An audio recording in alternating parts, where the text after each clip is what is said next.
they call you the Rodent? Precisely.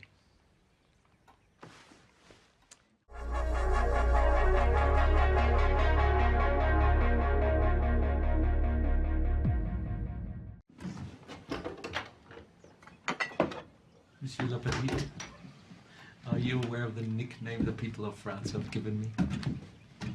When we display our hands on the table, it's regarded as a sign of confidence and comfort. People subconsciously like to see other people's hands. I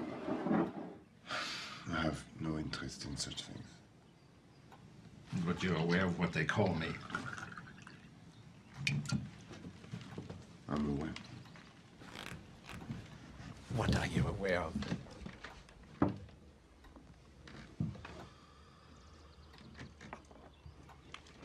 The officer is smiling and staring straight towards the Frenchman. This is intimidation at its finest. He is sitting upright in the chair, displaying totally open body language. This is intentional and makes the Frenchman feel like he's obligated to answer, but is also in complete juxtaposition as to what you'd expect from an SS officer. This catches the Frenchman totally off guard and makes the officer feel incredibly intimidating. That they call you the Rodent? Precisely. I understand your trepidation in repeating it. Heydrich apparently hates the moniker the good people of Prague have bestowed on him.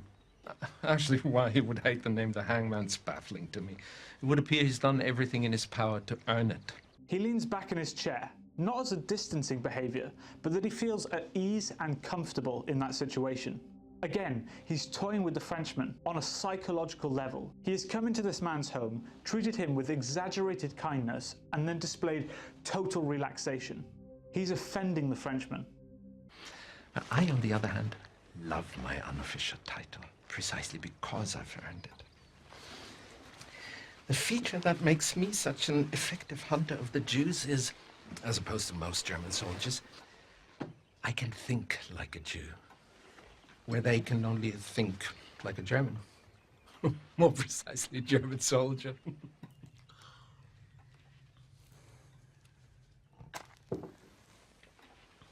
Now, if one were to determine what attribute the German people share with a beast, it would be the cunning and the predatory instinct of a hawk. But if one were to determine what attributes the Jews share with the beast, it would be that of the rat. The officer is making prolonged eye contact towards the Frenchman. This is more than you'd normally expect in a social interaction. He is deliberately doing this to pressure the Frenchman.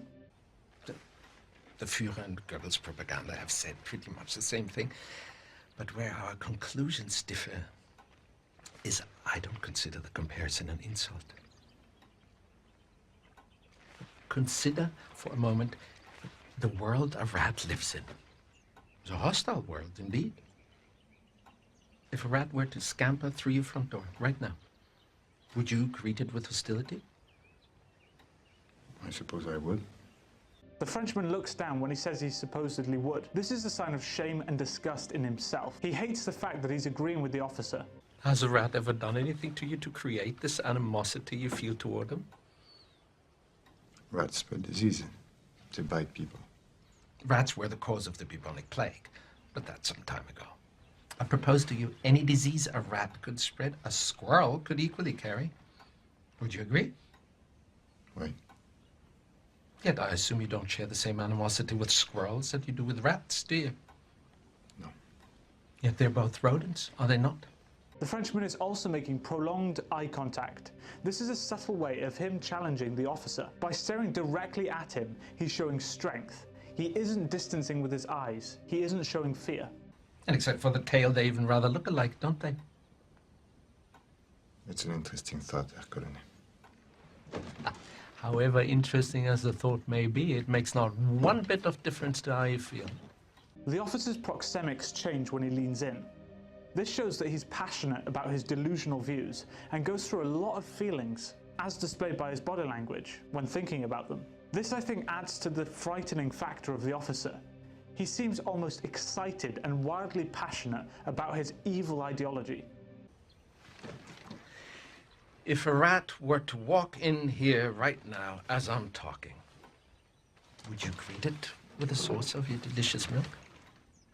Probably not. I didn't think so. You don't like them. You don't really know why you don't like them. All you know is you find them repulsive. After he says you don't know why you find them repulsive, the officer does what's called a pacifying behaviour.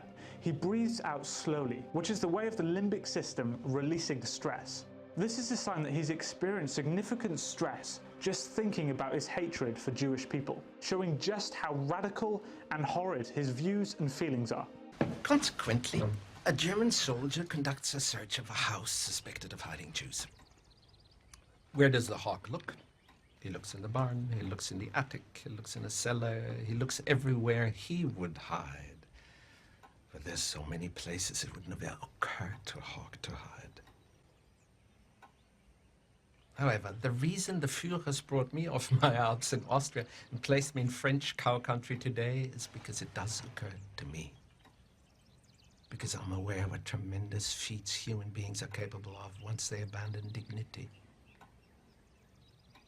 Overall, this scene, like many other films I've reviewed, has brilliant acting. The SS officer comes across as not only mad, but also dangerous. The way he smiles and behaves in a civilized way, whilst also holding such inhumane and evil views, makes the character seem so much more unpredictable and terrifying. From our studies of history, we expect SS officers to behave like brutal oppressors who murder without hesitation, as they infamously did. But this interaction is in stark contrast to the commonly held view. You don't know what he's thinking, and you are constantly asking yourself, why is he being so nice? What does he know? That's why this scene and this character have become so infamous. So thank you so much for watching this video, guys, and if you did enjoy it, please be sure to hit that like button and subscribe for more content. And yeah, thanks for watching.